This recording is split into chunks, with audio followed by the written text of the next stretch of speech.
გამოდის ვენეციის კომისია, რაც არის არანორმალური. კარგი, შინაარსზე რომ მოკლედ რა ვთქვა, ამ შინაარსის მიხედვით თქვენ რა დასკვნა გამოიტანეთ ამ კონსტიტუციის შინაარსის მიხედვით, რომ პარლამენტის როლი ძლიერდება ამ კონსტიტუციის მიხედვით. თუ ვენეციის კომისიის შენიშვნები, ბევრი შენიშვნა ჩემი აზრით არის საყურადღებო და შეიძლება გასაზიარებელიც, მაგრამ ყოველ შემთხვევაში ამ ეტაპზე ეს პოლიტიკური ელიტა არა მარტო ხელისუფლებას გულისხმობს, მაგრამ ყველა იმ ადამიანს, ვინც მონაწილეობდა ამ ჯაბაასში და განხილვაში, ამაზე შეთანხმდა. ვინც მონაწილეობდა, მაგრამ თავისთავად საინტერესოა, რომ ეს კიდევ ცალკე საკითხია, რომ ვენეციის კომისიის შენიშვნები ხშირ შემთხვევაში საპირისპირო მიმართულებით მიდის, ვიდრე საქართველოს ოპოზიციის მოსაზრებები. კერძოდ ვენეციის საქართველოში მაინც ძირითადი წუხილი იმაზეა, რომ რა ძლიერია პრემიერ-მინისტრი, რა თქმა უნდა, იმიტომ რომ ხედავენ იმაში უკვე სააკაშვილს, მათ შორის ვენეციის კომისიის შენიშვნების ერთ-ერთი ძირითადი მიმართულება არის, რატომ რჩება ძლიერად პრეზიდენტი, რაც წესით სააკაშვილის ინტერესებში არ უნდა შედიოდეს, თუ ის აპირებს პრემიერ-მინისტრობას, რა თუნდა შედარებით ძლიერი პრეზიდენტი. კარგად იციან ვენეციის კომისიის წარმომადგენლები ჩვენი პრობლემები, როგორ ფიქრობთ, სწორედ იქნება ყველამ თუ რამე არიციან, აუხსნეს ოპოზიციასაც შეხვდნენ, ყველას შეხვდნენ. კი ბატონო, აი თქვენ გქონდათ სწორედ მაგასთან ამ საკითხთან დაკავშირებით რაღაც გვარი პრეტენზიები ვენეციის კომისიასთან დაკავშირებით, რომ აუხსენით კარგად ყველაფერი, მაგრამ მათ არ გაითვალისწინებს. მე მინდა ჯერ ბატონ გიას გამოთქმულას გამოვიხმაო, რომ მან ახსენა, რომ ეს დამოკიდებულია კონსენსუსზე, ეგრეთ წოდებულ კონსტიტუციურ კონსენსუსზე, როგორ შეიძლება კონსტიტუციურ კონსენსუსი შედგეს იქ, სადაც ყველა ვამბობთ, მათ შორის ბატონ გიაც, რომ ავტოკრატიულ, ნახევრად ავტოკრატიულ რეჟიმთან გვაქვს საქმე და ჩვენ მნიშვნელოვან საფრთხეს ხედავთ ამ ცვლილებების შედეგად, ამოქმედების შედეგად იმაში, რომ სწორედ ეს ერთი პოლიტიკური ჯგუფის ინტერესებისთვის იქნება მორგებული. ანუ აქედან გამომდინარე, კონსტიტუციას იდეა იკარგება, ის ფუნქცია იკარგება, რომ ის თქვენიც იყოს, ჩემიც იყოს და ფართო საზოგადოების ჩვენიც როგორც პოლიტიკური ჯგუფი. ბოლომდე ვიტყვი, არც ერთხელ არ მიმიჩნია გაიქეცით ამ პასუხისგებლობას, არ შეხვედით. და დაუტოვეთ ეს ეროვნულ დემოკრატებს და ქრისტიან დემოკრატებს. ბატონი, არც ერთხელ არ გაწყვეტინებით. იქ სადაც ნდობა არ არის, არც არავინ არ შევა ტყუილისთვის ურთიერთობაში. ეს ან თავის მოტყუება, ან უბრალოდ აქცენტების სხვა რაღაცაზე, ან რაღაც გარიგებაში შესვლა. ჩვენ პასუხისმგებლობას სწორედ იმიტომ არ ავიღეთ, რომ უდიდეს საფრთხეს ხედავთ. ამიტომ თქვენ მხოლოდ ტექსტის შეფასებით თუ წინსვლას ხედავთ ქვეყნის განვითარების თვალსაზრისით, ეს ძალიან სამხრივი მიდრომა, კიდევ ერთხელ გიზდასტურებთ.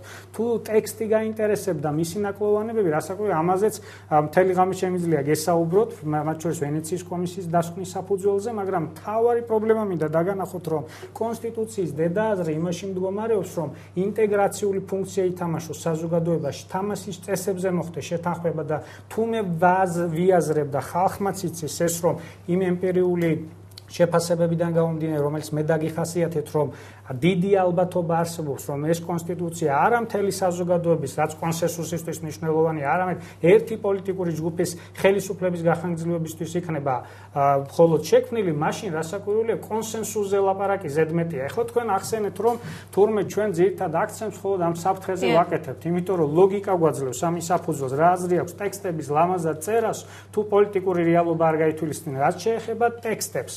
ტექსტებს გეტყვით პირდაპირ სამართლებრივი შეფასების თვალსაზრისით, ის რასაც თქვენ ამბობთ, დამისახელეთ ერთი ქვეყანა, სადაც პრეზიდენტს აქვს უფლებამოსილება კონსტრუქციული უნდობლობის ვოტუმის შემდეგ ვეტო დაადოს გადაწყვეტილებას. ეს არის ანომალია, ანუ ამაზე თქვენ როგორც ექსპერტმა თქვენს დასკვნაში ერთი მოსაზრება ხონდა გამოთქვათ. ეს არის უბრალოდ იმისთვის მოფიქრებული, რომ ჩვენ ხალხმა აქცენტი გადავიტანოთ პრეზიდენტის ინსტიტუტზე, იცით, აი კი არ აუქმებთ, არამედ ვიტოვებთ. სინამდვილეში ეშმაკი დეტალებშია, დეტალები კი მართლობის ისეთ ფორმაშია თქვენს მიერ აქ ჩამოყალიბებულში, უბრალოდ ხელისუფლების მიერ ჩამოყალიბებული, რომელიც პრემიერის ინსტიტუტს აძლიერებს, მნიშვნელოვან პოლიტიკურ ფიგურად ხდის, რომლის მიმართ პარლამენტს პრაქტიკულად უნდობლობის გამოცხადება არ შეუძლია. დამისახელეთ ან ერთი ქვეყანა, სადაც 100-ია დროში გაწერილი უნდობლობის პროცედურა, ეს 1-3 სტადია არსებობს უნდობლობის გამოცხადება, საკითხის დასმის, აღძვრის და გადაწყვეტილების მიღების. თან ხმათა რაღაც განუსაზღვრელი რაოდენობით, სადაც 1/4 ხმა უნდა ნახევარ წუთი ბატონ გიას და უნდა დავასრულოთ ჩვენი გადაცემა ბატონ გია. ნახევარ წუთში ნამდვილად ასეთ დეტალებზე ვერ ვისაუბრებ, ეს შეუძლებელია, მაგრამ ჩემთვის თავარი მაინც ის არის, რომ კონსტიტუციის გარდა, როგორც ვთქვი, პოლიტიკურ კულტურას და პოლიტიკურ ელიტის ქცევაც არის განმაპირობებელი დემოკრატიის დონისა და პოლიტიკურ ელიტაში შედის ოპოზიციაც. სამწუხაროდ კი ხელისუფლებაც იმსახურებს კრიტიკას, მაგრამ არანაკლებ კრიტიკას იმსახურებს ოპოზიციაც მისი ხშირ შემთხვევაში უპასუხისმგებლობისთვის. პოლიტიკური ელიტის ქცევაზე ჩვენ აუცილებლად ვისაუბრებთ, თქო შემდგომ გადაცემაში. უპასუხისმგებლობა, როდესაც ხელისუფლება კონსტიტუციას, რომელიც ყველა საზოგადოებრივ ჯგუფის ინტერესებს უნდა გამოხატავდეს, მხოლოდ საკუთარი ინტერესებისთვის ეძახის ოპოზიციას მოდიოდა. ცუდი ხარო და არ დაგელაპარაკებიო რაკნას ახლა. მონაწილეობის მიღებისგან თავს ვიკავდა. ნუ ახლა შვედი პასუხისმგებლობას აიღებენ აი ამ რეალობას. ძალიან დიდი მადლობა ბატონებო, ძალიან დიდი მადლობა იმისთვის, რომ ბრძანდი და იყავ ჩვენი გადაცემის სტუმრები, გიანოდია, ლეონზორია ჩვენი გადაცემის სტუმრებით. მადლობთ მონაწილეობისთვის. ზუსტად 9 საათზე თქვენ გელოდებათ მაესტროს ახალი ამბები მაკაცინცაძესთან ერთად. 10 საათზე პირდაპირ საუბარი და ეკაბერიძის სტუმრები იქნებიან დავით არჩიაშვილი, ვახტანგ ხმალაძე. მე ხვალ 8 საათამდე გემშვიდობებით ნახვამდის.